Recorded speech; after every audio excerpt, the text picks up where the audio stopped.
All new at 6, lockdown orders kept hundreds of thousands of cars off of Florida roads. But did it help keep some of our most endangered species stay alive? Back in January, ABC Action News reporter Michael Paluska started working on this full circle report about the impact of more roads on the panther population. Now we're getting a glimpse of something incredible. It's been nearly 2 months now without a single recorded panther fatality on a Florida road.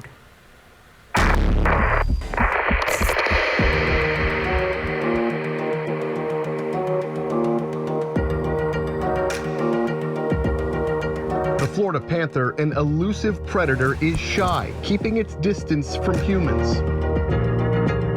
But remote-triggered trail cameras installed by the Florida Department of Transportation bring the ghost cat to life. A window to another world, sometimes passing right under our noses.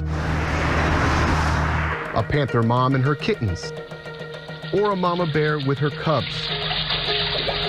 Curious about the camera staring back at them. Do they know what it is? Are they posing? Deer, alligators? All the usual suspects make appearances. But going face to face with a panther in the wild is the rarest encounter of all. The zoo is where most people experience the beauty of the panther. Hi, Pepper. Good boy, hi. I hear you purring. Zoo Tampa at Lowry Park taking us behind the scenes to visit two very special panther kittens.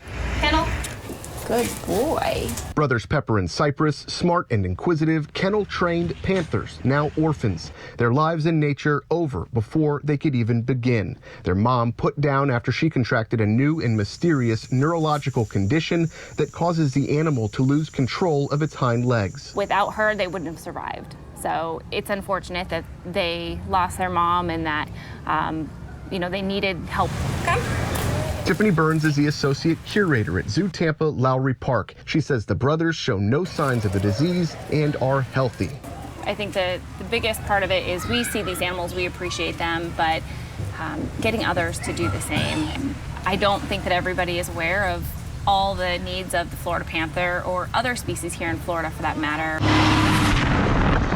Vehicles are the #1 killer of Florida panthers, a troubling trend outpacing new litters. Since 2014 through June of this year, death for 173 panthers came on 4 wheels.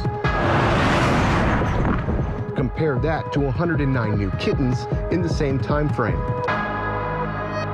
During the COVID-19 lockdown from early March through the entire month of April, not a single recorded road fatality. Since reopening, 4 panthers died on Florida roads in May, none in June. That's even with more than 100 wildlife crossings that are helping the estimated 120 to 230 panthers left in the wild cross the road. But are they enough?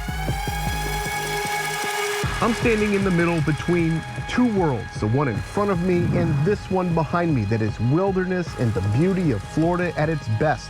Perfect panther territory, but if you turn and head towards the Gulf, houses are as far as the eye can see, and that is why the panther's only option is to continue spreading north. Each red triangle on this map represents a dead panther. The data goes all the way back to 1972, including everything from vehicle fatalities to disease and interspecies aggression. If you follow that map, you will see male panthers trekking north. Biologists say it's common for males to roam central Florida, but not females, and researchers are now celebrating a rare occurrence. A mom and her kittens documented on trail cameras north of the Caloosahatchee River. The Facebook post on the Florida Fish and Wildlife Research Institute page calling it, quote, a new chapter in panther recovery efforts. And the panther's expansion is directly linked to humans. That's going to be more, roadkill. And now there is talk of a new toll road through the heart of panther country. The roughly 140-mile southwest central Florida toll is one of 3 planned across the state. It's going to bring in, more cars. So they don't have a chance. I say panther, you say posse. Panther, posse, panther, posse. Ricky Piers is the director of the Wings of Hope program at Florida Gulf Coast University. You guys got to figure out what animal it is, okay? And if it's panther prey, and if it's a native or exotic species. What is the name of your state butterfly? Zebra longwing? Fighting for 2 decades to save the big cat. Come want a big bulldozer to come in here and just wipe this out? No. Wouldn't that be wiping out what? The panther's what? Habitat, right? Every year, she leads thousands of students into nature. There we go. Everybody has to get down like a panther. We joined her in February.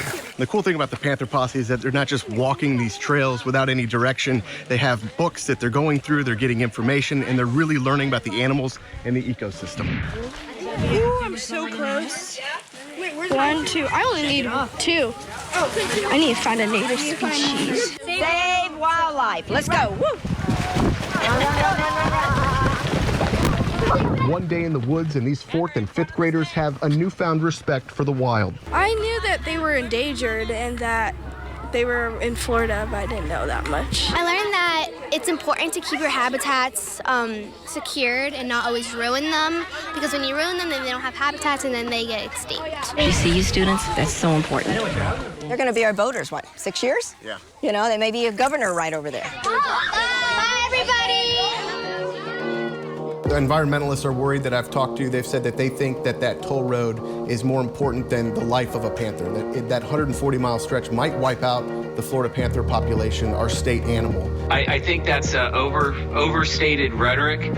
I will again tell you that at the heart of this legislation is that we design and build with the understanding that our environment and our natural resources and wildlife are paramount. Florida Senator Bill Galvano proposed the legislation for the MCORs. Galvano says the roads are vital to the future of Florida, providing hurricane evacuation routes, upgraded infrastructure for water and electric, connecting rural communities, and to handle the influx of people moving here. Doing nothing is not an answer. We're still going to have 900 people a day coming to the state. We're going to have 130 million people visiting here. This NASA photo taken from the International Space Station shows how crowded our coasts are. The darkness down Florida's spine, prime land to develop. You know, in the Florida Senate and the Florida legislature and Governor DeSantis, when he signed this into law, everybody's supportive of making sure we are absolutely being good stewards of our environment, but just to ignore the growth I described at the beginning of our chat is irresponsible, and that's when you're going to really see net danger to the environment and to species like the panther.